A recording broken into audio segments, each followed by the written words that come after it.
Om Jnanatirmirandhasya Jnananjana Shalakaya Chakshurun Militam Yena Tasmai Shri Gurave Namaha.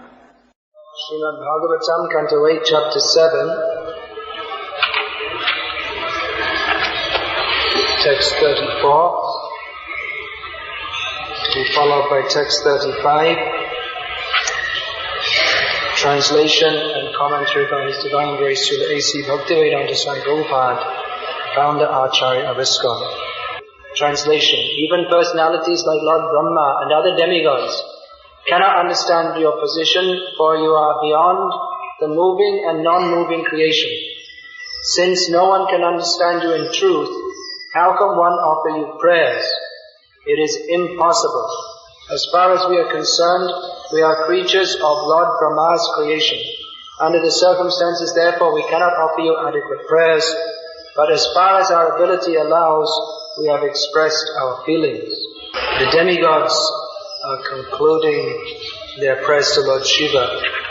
Having praised him, they say that actually we don't know how to praise you properly because we cannot understand your position fully. You are so great, you are so much beyond us.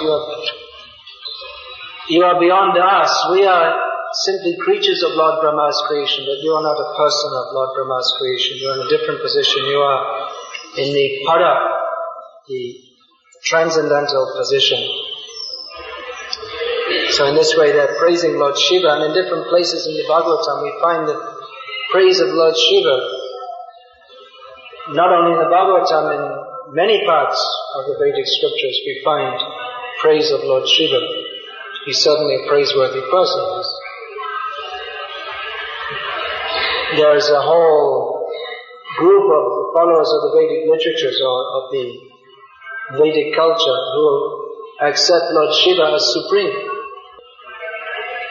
His common name, so many names, common name, many names. Any great personality has many names. You find there are so many Sahasranamas, not only Vishnu Sahasranamas, Lalita Sahasranam for Durga and Radhika Sahasranam, Lakshmi Sahasranam, Ganesh Sahasranam. So there are so many names. One common name of Lord Shiva is Mahesh or Maheshwar, great controller. But among his followers, he's also well known as Parameshwar, which means the supreme controller. Generally, the followers of Lord Shiva, they take him to be supreme. They consider that he is supreme. Within the Vedic culture, there is a divide. Those who take Vishnu to be supreme and those who take Lord Shiva to be supreme. Generally we see there's division between Vaishnava or devotees and Mayavadis, but another way to look at it is the division between Vaishnavas and Shaivas. There are others also, there are other cults within the Vedic culture, the Shakti cult, the worship of Shakti, Durga as supreme, Ganapatya, those who worship Lord Ganesh, Shaurya, those who worship the sun. But the main division is there between Vaishnavas and Shaivas. Even the Shaktas, they can be considered also to be part of the same team as the Shaivas. So they consider him to be Parameshwar. And there are many statements in the Vedic literature which apparently establish Lord Shiva as supreme. Not only Lord Shiva, there are statements which apparently establish Indra as supreme, Agni as supreme, Devi, Durga as supreme. But especially of course there are many statements establishing Lord Vishnu, Lord Krishna as supreme. But there are many establishing Lord Vishnu and also Lord Shiva. In fact, we'll find in the Mahabharata that according to Mahabharata, Lord Krishna himself performed austerities to invoke the blessings of Lord Shiva. And as a result of that, he was able to have his first son, Pradyumna, from Rukmini. And while performing those austerities, he offered many prayers to Lord Shiva as supreme. And he said that anyone who thinks that Lord Shiva is different from me he's a great offender. Now of course we find in other places that those yastu narayanam devam brahma rudradi daivatai samatvenaiva vikshita sapashandi bhavedruvam. Padma Purana says that if you think that demigods, even up to the level of Brahma and Shiva, are the same as Lord Vishnu, then you're a great atheist and offender. But Lord Krishna himself in Mahabharata says that anyone who thinks that he's different from me is an offender. So how is this to be understood? It doesn't seem to be logical. Here the demigods say that to understand Lord Shiva's position is very difficult. But if we are told to understand it, we'll have to understand it from the Srimad Bhagavatam. Because the Srimad Bhagavatam is the ripened fruit of the tree of Vedic knowledge, composed by Vyasadeva in his maturity. So there may be so many statements in the Vedic literature, but if there is apparent contradiction between them, then we'll have to come to Srimad Bhagavatam, Pramanam Amalam. Chaitanya Mahaprabhu, who is the embodiment of Vedic knowledge. He is Vedyaha, Vedescha Sarvera Haneva Vedyaha. Krishna states in Gita that all the Vedas are meant for knowing him, and that Chaitanya Mahaprabhu is Krishna. Na Chaitanya Krishna Jagati Paratattvam Parameha. Lord Chaitanya is Krishna himself, Supreme Lord. So he has accepted Srimad Bhagavatam as the topmost evidence. Srimad Bhagavatam from the very beginning states, Vyasadeva states, what is the purpose of this Bhagavatam? The purpose of the Bhagavatam is to describe the topmost knowledge. The topmost knowledge is already given succinctly in Vedanta Sutra. So the Bhagavatam opens with the same words which introduce the absolute truth in the Brahma Vedanta Sutra. Janmadhyasya yataha. The absolute truth is that from which everything emanates, that which in everything rests, and that into which everything finally enters at the time of dissolution. So what is the nature of that Brahma? Athatha Brahma Jigyasa. Now Vedanta Sutra says we should inquire into the absolute truth. So what is that absolute truth? Janmadhyasya yataha. The absolute truth, Yatova imani bhutani jayanti yatprayat javisang vishanti. The absolute truth is that from which everything emanates, everything rests. Tadbrahmeti, tadvijigyasasva tadbrahmeti. That is the absolute truth. So what is that? That is established in Bhagavatam as Om Namo Bhagavate Vasudevaya Satyam Param Dhimahi. This is the absolute truth. So in the Bhagavatam, from the very beginning, the absolute truth is established as Krishna, not Brahma or Shiva or any of the demigods. But still in the Bhagavatam we find so many descriptions of Lord Shiva.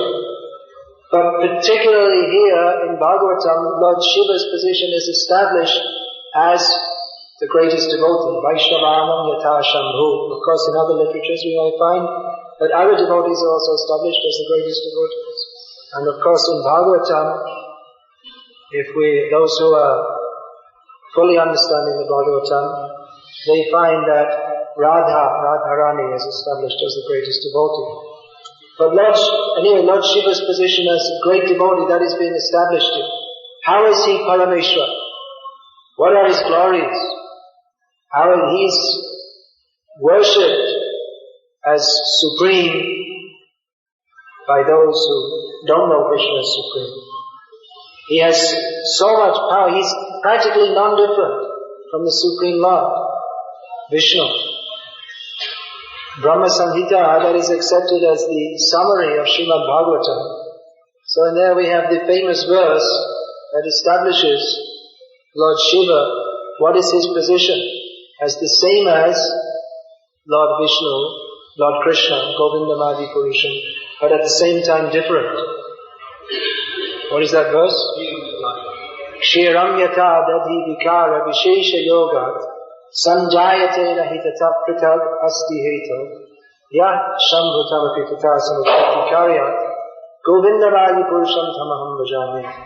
Milk and yogurt, non-different in one sense, but also different. Yogurt is produced from milk, but from yogurt you cannot again get milk. So in the same way, Shambhu is non-different from the Supreme Lord. He has taken this form for a specific purpose. His specific purpose is that of interacting with the material energy. That is why in this material world, people who are materialistic, they take Lord Shiva as supreme. Because within their vision, he is supreme. They don't know how he has attained so much power that the material energy who is his wife, it means she's acting under his direction. She herself is so powerful that Shrishti Sthiti Pralay Sadhana Shakti Reka Chayeva Yasya Bhuvanani Vivarti Durga. She, under her direction, creation, maintenance and destruction of this material world go on. So Lord Shiva is so powerful that he appears to be, in matters of this material manifestation, he appears to be supreme to those who don't have knowledge of Krishna's supremacy. So Lord Shiva is so much powerful, but how has he got his power? Why is he imbued with so much power? How is that power coming? Because he's a great devotee. All the demigods, they're powerful, and those who are less intelligent, they accept them as supreme. Because they don't know what is the source of that power. The source of all power is Krishna. Whatever power they have is coming from Krishna. So Lord Shiva has exceptional power because he is an exceptional devotee of Krishna. And even among the demigods, he's not the same. He's in a superior position. Even though he appears to be the son of Lord Brahma, actually he's eternal. He eternally has this position of Lord Shiva. Whereas there are so many Brahmas, they come and go. One Brahma for one creation, another Brahma for another creation. But Lord Shiva, he remains the same person. So if we're actually to understand the greatness of Lord Shiva, we have to understand from Srimad Bhagavatam, and we have to have that described by devotees of Krishna. Otherwise it's not possible. It's very difficult to understand, just like it's very difficult to understand Krishna.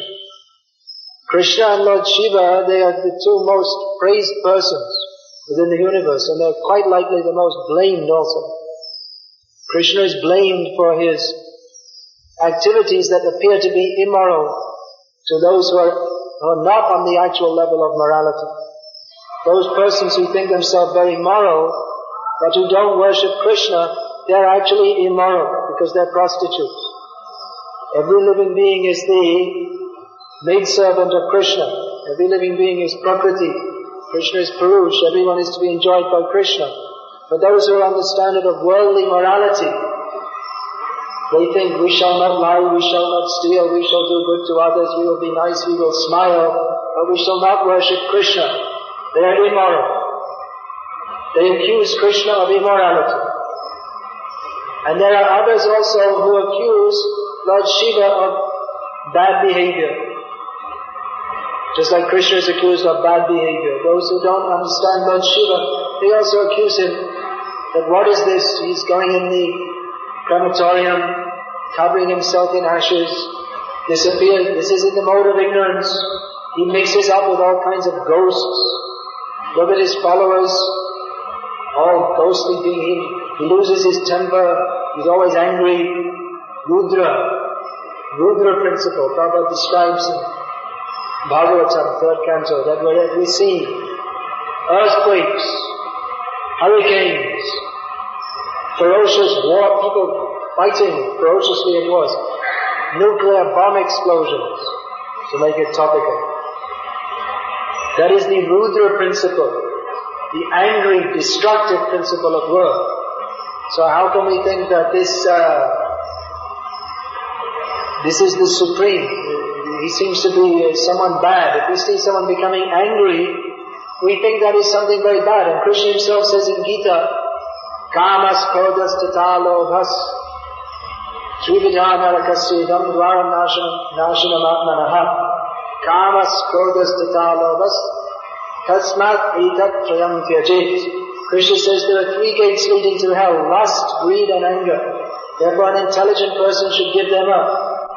But then Krishna himself appears to be the most lusty. And Lord Shiva appears to be the most angry. So how are we to understand? It cannot be understood materially, but it can be understood by the maxim that God is all good. So even if God is apparently lusty, that is not the lust of this material world. Or if Lord Shiva is angry, that is not the anger of this material world. Great personalities, they always act for the benefit of others. Everything they do is for the benefit of others. Lord Shiva, we see here, he's being implored by the demigods to drink the hara poison for the benefit of the universe. And Lord Shiva, he does that. He agrees to that. Lord Shiva gives us the very important verse, very important understanding that great personalities, they always accept difficulties for the benefit of others. What is that verse? Chakyamte lokatapena sadhava prayasho janaha paramaradhanam tadhi pushyasya kilatmanaha. Lord Shiva says that great personalities almost always accept voluntary suffering because of the suffering of the people in general. This is considered the highest method of worshipping the Supreme Personality of Godhead, who is present in everyone's heart. So the demigods, they're approaching Lord Shiva, please drink this poison. That will benefit others. What is the benefit to Lord Shiva to drink this poison? It's going to burn it. For anyone else, one drop of it would be enough to, just like the original chemical warfare, one drop is enough to destroy a whole universe. But Lord Shiva is going to drink a whole ocean of poison. So certainly that some burning pain will be there. But he will take that for the benefit of others, to benefit others. So then why does he become angry and destroy others? Generally someone becomes angry, it's a manifestation of, what is that anger? That is a manifestation of one's lust and greed is frustrated. We find in Gita, Krishna describes the progression, that one has lusty desires. They are not fulfilled, so he becomes frustrated. And from that frustration comes anger, that my desire is not fulfilled. I am angry, I am upset, I am frustrated. So let me take some pleasure in inflicting pain on others by being angry. And therefore we find some people who are people who are extremely lusty and bad. Their lust is perverted into an anger in which they take pleasure in causing pain to others. We find this, it's very common in the modern age where lust is so much increased. Propaganda at every step, you walk on the street, there's some advertisement to increase your lust. So lust is increased so much, and when that becomes frustrated, people become angry. And that anger becomes an internal psychological condition in which they take pleasure in torturing animals or giving pain. They take some children and give pain to them or lustily exploit their bodies. These are all examples of insane lust and anger to the point of insanity. You find some people, they take pleasure in torturing others. They find some pleasure in deliberately giving pain to others, watching them scream in pain. So Lord Shiva's anger is not like that. His anger is for the benefit of others. That means that when he sees that people are too much sinful, then he may punish them to bring them to their right senses. There may be hurricanes, cyclones. This suffering that the material energy inflicts on others, that is to waken them up, to bring them to their senses. In Gita, Krishna says, Savadhaman Parittaja, Mamekam Sharanam Vaja, Aham Tvam Sarvapratevyo Moksheshan Mashisha. Krishna says, you don't have to suffer in this material world. You're suffering because of your sinful activities. You don't have to suffer. Just surrender to me. I will deliver you from all suffering. But those who don't want to listen to Krishna, they will have to accept more and more suffering just so they can finally wake up and think, why am I suffering? Why don't I surrender to Krishna? So Lord Shiva, he's angry in this way. But his anger is for the benefit of the living beings. He's associating with the lowest class of people. He's called Bhutana, the Lord of the ghosts. So that is his kindness to the lowest class living beings. Those who are interested in black magic, ghost worship, very low class tantric practices, they take shelter of Lord Shiva, who is kind enough to give them some shelter. Not that he has any interest in these things himself. Lord Shiva is interested in Hare Rama, Rama Rama, Hare Hare. He's interested in chanting the names of Lord Ram. He's a great devotee of Sankarshan. So this is his interest.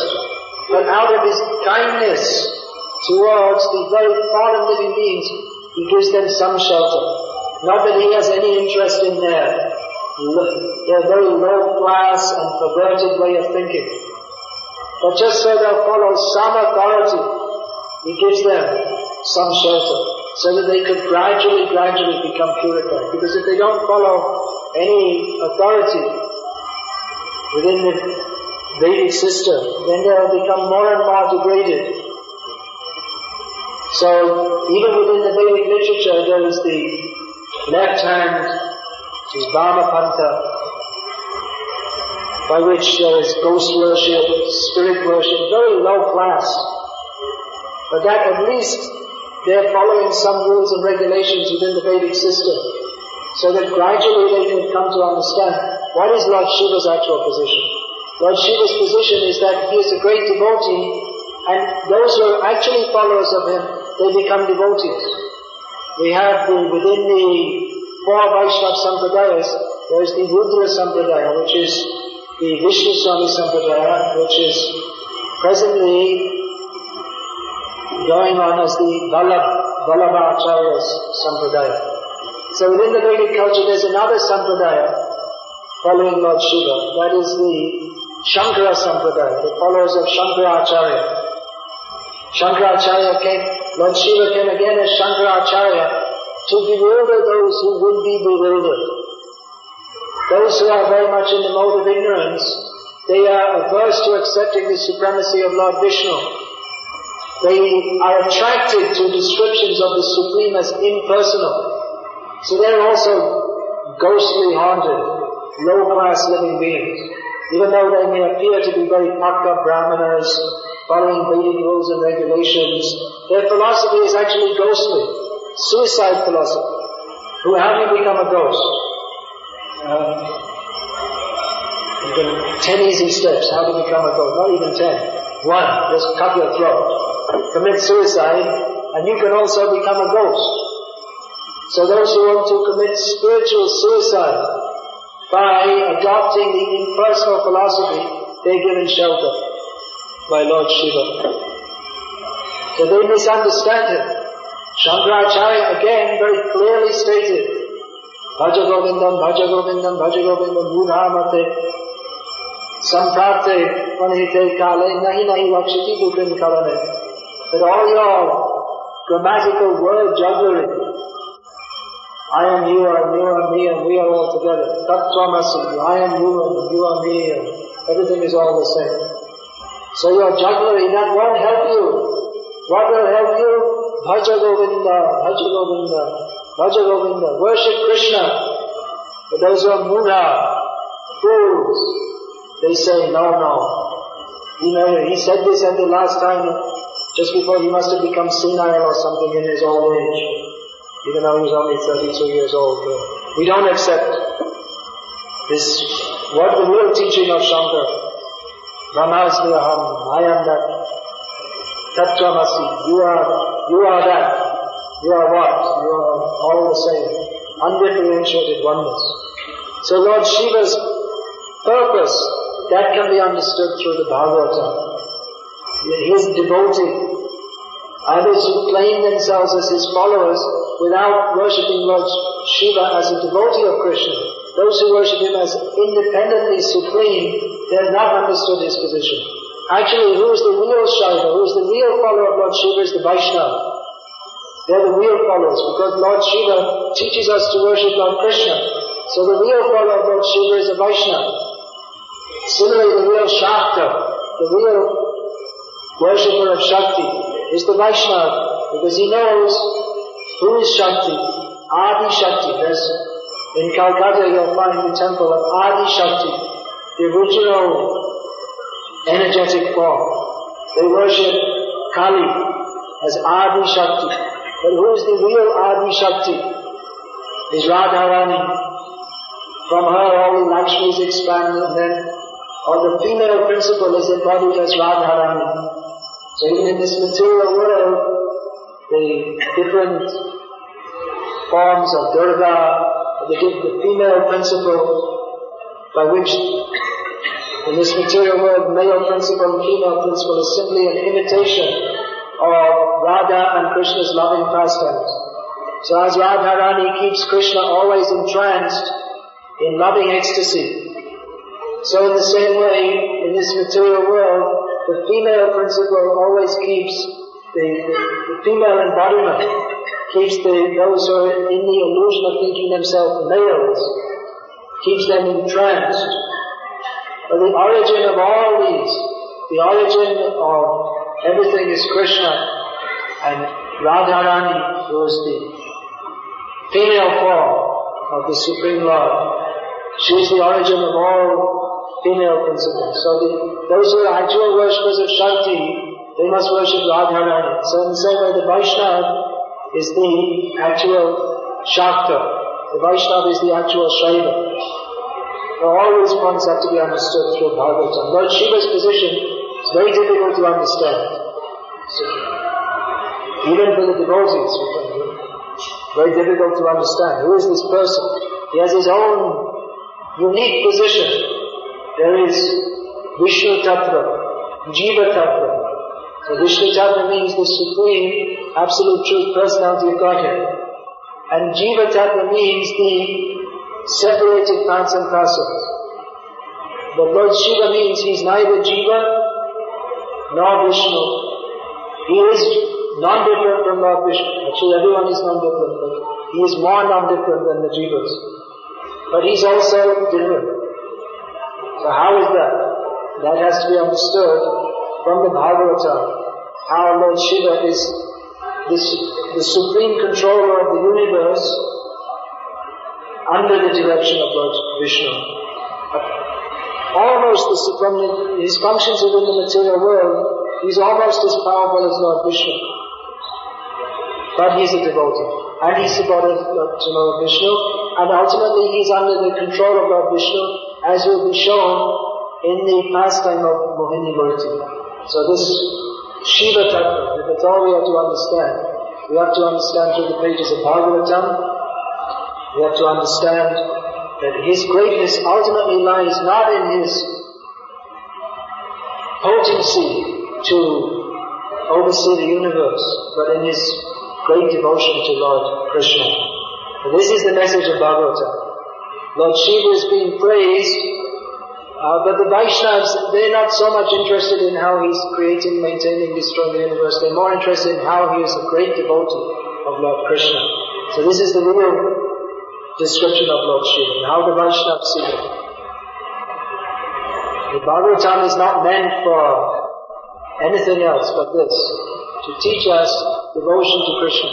And that is taught through the devotees. We see there's so many different stories